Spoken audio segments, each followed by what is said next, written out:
Police की गाड़ियों का ये काफिला तमिलनाडु के कोयम्बटूर में बने ईशा योग केंद्र के अंदर प्रवेश कर रहा है। एक के बाद एक गाड़ियां मानो किसी आश्रम में नहीं बल्कि आतंकवादी ठिकाने में घुस रही हों। कुल 150 पुलिस वालों की बटालियन ने सदगुरु के आश्रम पर एक प्रकार से धावा बोला। एएसपी रैंक का अधिकारी इस काफिले का नेतृत्व कर रहा था। ईशा योग केंद्र का यह सर्प वसल अर्थात सर्प द्वार है। यह आश्रम का मुख्य हिस्सा है जहां अधिकांश साधक पैदल या साइकिल से चलते हैं। आदि योगी की जो विशाल प्रतिमा हम देखते हैं वो यहाँ के बाहर थोड़ी दूरी पर है। सर्प द्वार के अंदर ध्यानलिंग मंदिर है। यह दिव्य स्थान है जिसके अंदर एक विशाल शिवलिंग स्थापित है। सैकड़ों श्रद्धालु यहाँ पर बैठकर ध्यान लगा सकते हैं। पूरा मंदिर हिंदू धर्म के प्राचीन शास्त्रीय नियमों के आधार पर बनाया गया है। पास में ही लिंग भैरवी का मंदिर है। यहाँ पर दैवीय शक्ति का अनुभव आप बहुत ही सहज रूप से कर सकते हैं। मद्रास हाईकोर्ट में एक व्यक्ति ने याचिका दी थी कि उसकी 42 और 39 वर्ष की 2 बेटियां आश्रम में बंधक बनाकर रखी गई हैं।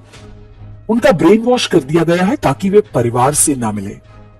सुनवाई करते हुए मद्रास हाईकोर्ट के जस्टिस एसएम सुब्रमण्यम और वी शिवज्ञाननम ने जो टिप्पणियां की वो भारत की पूरी शासन व्यवस्था की हिंदू विरोधी मानसिकता की निशानी है।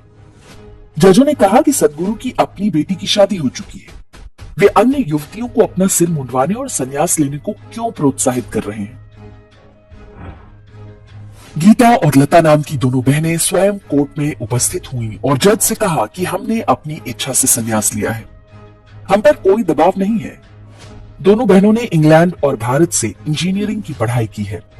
उनका विवाह भी हुआ, लेकिन कुछ कारणों से उन्होंने अपना परिवार और करियर दोनों त्याग दिया और आश्रम में आकर रहने लगी। सदगुरु की बेटी ने संन्यास क्यों नहीं लिया, ये किसी कोर्ट का विषय कैसे हो सकता है? क्या ये कोर्ट तय करेगी कि कौन संन्यास ले और कौन नहीं? याचिकाकर्ता ने कोर्ट में कई ऐसे आरोपों की सूची दी है जो वास्तव में सदगुरु के विरुद्ध ईसाई मिशनरियों के दुष्प्रचार का हिस्सा है।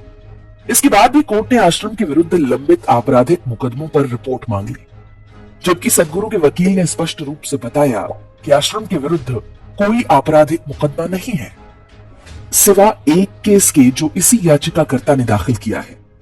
साथ ही जजों ने पुलिस को जांच का आदेश दिया। तमिलनाडु की हिंदू विरोधी सरकार तो मानो इसी ताक में बैठी थी। कोर्ट की कार्रवाई के तत्काल बाद पुलिस की पूरी फौज आश्रम भेज दी गई। ध्यान देने वाली बात है कि तमिलनाडु पुलिस की यह कार्रवाई नवरात्रि पूजा से ठीक पहले की गई। ईशा योग केंद्र में बने लिंग भैरवी मंदिर में देवी साधना के अनुष्ठान होते हैं। ऐसा लगता है कि यह पूरा घटनाक्रम नवरात्रि पूजा में व्यवधान डालने की मंशा से गढ़ा गया। ईशा योग केंद्र में पुलिस कार्रवाई की यह घटना वर्ष 2004 में कांची कामकोटि पीठ के शंकराचार्य जयेंद्र सरस्वती की गिरफ्तारी की याद दिलाती है। तब सत्ता में आते ही सोनिया गांधी के इशारे पर शंकराचार्य को दिवाली की रात में गिरफ्तार करके दिल्ली लाया गया था और पूरे 2 महीने तक जेल में रखा गया। गिरफ्तारी के समय शंकराचार्य त्रिकाल पूजा पर बैठे थे। पुलिस ने पूजा खत्म करने का भी अवसर नहीं दिया।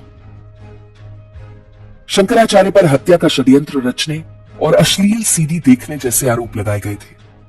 वर्ष 2013 में उन्हें कोर्ट ने दोषमुक्त कर दिया। न्यायालय में साबित हुआ कि शंकराचार्य जयेंद्र सरस्वती को जानबूझकर एक षड्यंत्र रचकर फंसाया गया था। वे तमिलनाडु और आसपास के पूरे क्षेत्र में ईसाई धर्मांतरण में बाधा बन रहे थे। पूर्व राष्ट्रपति प्रणब मुखर्जी ने अपनी पुस्तक द कोलिशन ईयर्स 1996-2012 में इस घटना का वर्णन करते हुए लिखा है कि शंकराचार्य की गिरफ्तारी से मैं बहुत व्यथित था। अगले दिन कैबिनेट की बैठक में मैंने इस विषय को उठाया। मैंने पूछा कि क्या देश में धर्मनिरपेक्षता केवल हिंदू संत महात्माओं तक ही सीमित है? क्या कोई पुलिस किसी मौलवी को ईद के मौके पर गिरफ्तार करने की हिम्मत कर सकती है?